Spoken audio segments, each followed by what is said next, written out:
se le pide al docente o se le pide a la escuela que resuelva todos los problemas sociales. Y los problemas son cada vez mayores.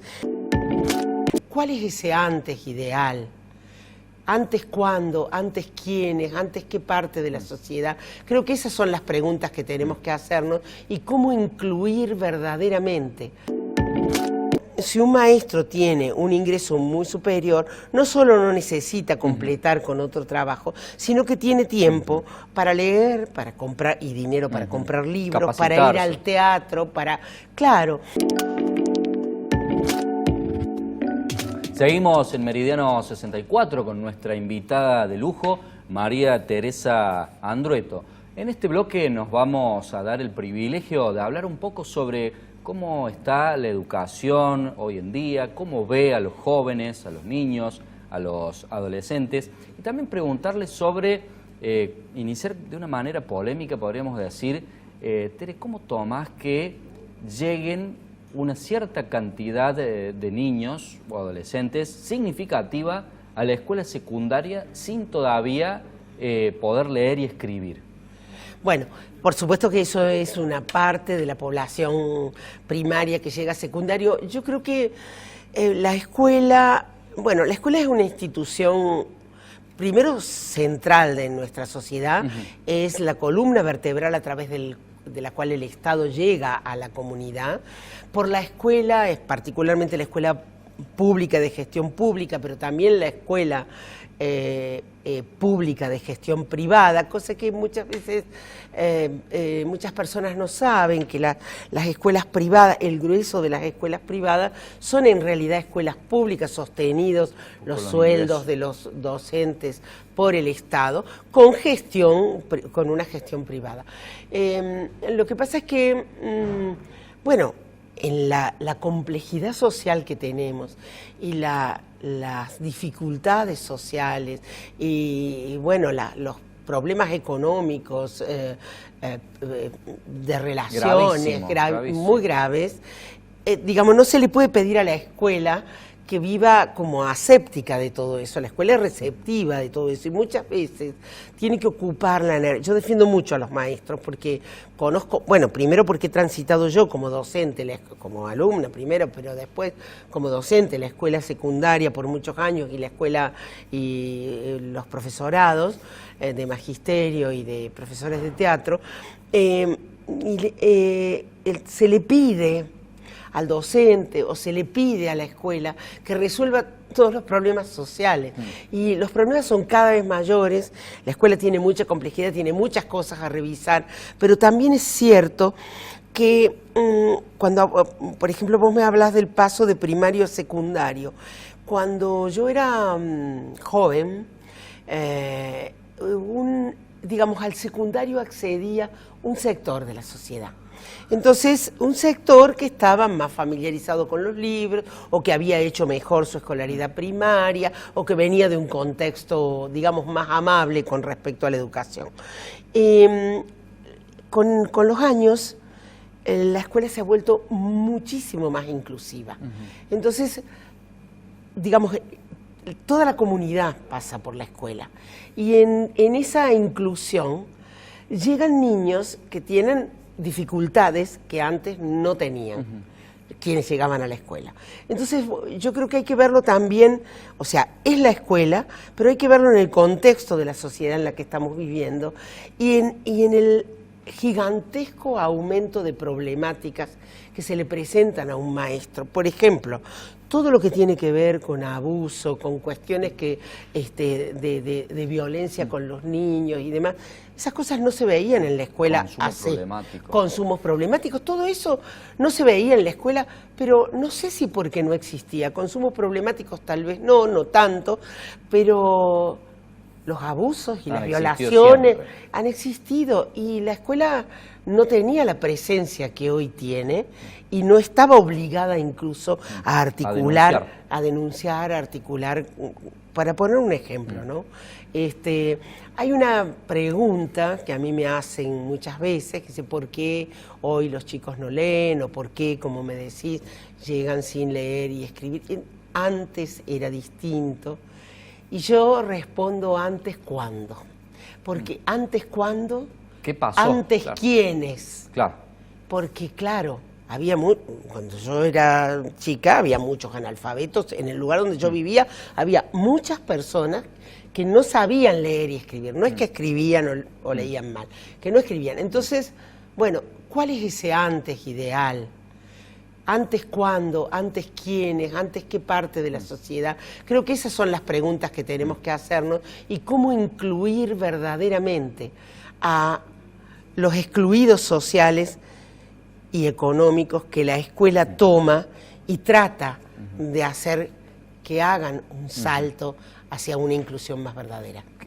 Me encantaría que me ayudes y que nos ayudes, Tere, a encontrarle un término, lo voy a sacar de lo que vos dijiste recién, exclusión económica que sufren las maestras, los trabajadores de la educación por Claro. parte del gobierno en esta miseria que Claro. se les paga. Ahí hay otra... ¿Cómo lo Claro, ahí tomamos hay esto? otra cosa, ¿ves? Si un maestro ganara 3 veces lo que gana o estuviera equiparado qué sé yo, a una persona que trabaja en la justicia, por ejemplo, o estuviera más próximo al sueldo de un secretario de un juzgado, por decir, bueno, a lo mejor ese maestro, bueno, por empezar, no necesitaría 2 turnos. En Córdoba no hay tanta gente que tenga 2 turnos, pero por ejemplo en Buenos Aires, en Gran Buenos Aires, el grueso de los maestros trabajan en dos escuelas o 2 turnos. Y hace poco estuve en Río Gallegos y me dicen que muchos de ellos tienen 3 turnos, a la noche uno de adultos. Bueno, será... en ese caso en Río Gallegos tienen sueldos bastante mejores porque por la zona. Pero digo, si un maestro tiene un ingreso muy superior, no solo no necesita completar con otro trabajo, sino que tiene tiempo para leer, para comprar y dinero para comprar libros, para ir al teatro, Claro, hay muchas capacitaciones estatales que son gratuitas, algunas son virtuales, eso está. Lo que pasa es que ese maestro tiene que invertir un tiempo extra de su trabajo para esa capacitación. Claro, en esa brecha de salario que le falta para llegar a algo digno. Así es, y hay que pensar que muchas maestras, sobre todo, son jefas de hogar. Sí, la mayoría. Tere, nos congregan los 40 años de democracia. Siempre cuando hay un cambio de década, una cifra redonda, nos llama más a la reflexión y lo tenemos más presente que, por ejemplo, el año pasado que se cumplieron 39. ¿Qué podés decirnos de esto? Bueno, ¿qué decir? Primero, una valoración de la democracia. Quienes hemos vivido en dictadura y quienes hemos visto morir a compañeros y tener que exiliarse a otros y tener que vivir, por ejemplo, muchos años sin poder tener un trabajo visible o digno.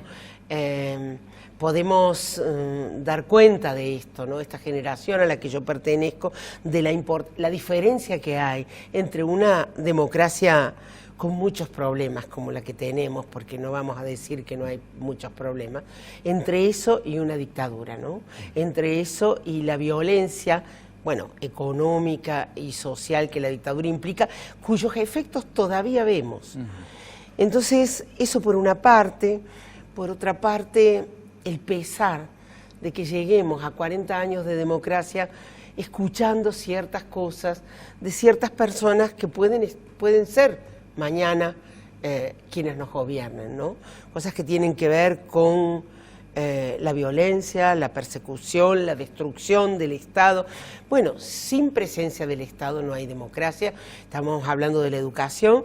Bueno, sin presencia del Estado no hay salud pública, sin presencia del Estado no hay educación gratuita, libre, no hay universidad, no hay CONICET, no hay investigación, no hay desarrollo de la industria, de la pequeña y mediana industria. O sea, bueno, no debiéramos, son cosas que debieran haber quedado ya en el pasado y sin embargo las estamos viendo reverdecer y eso me da a mí particularmente temor y dolor.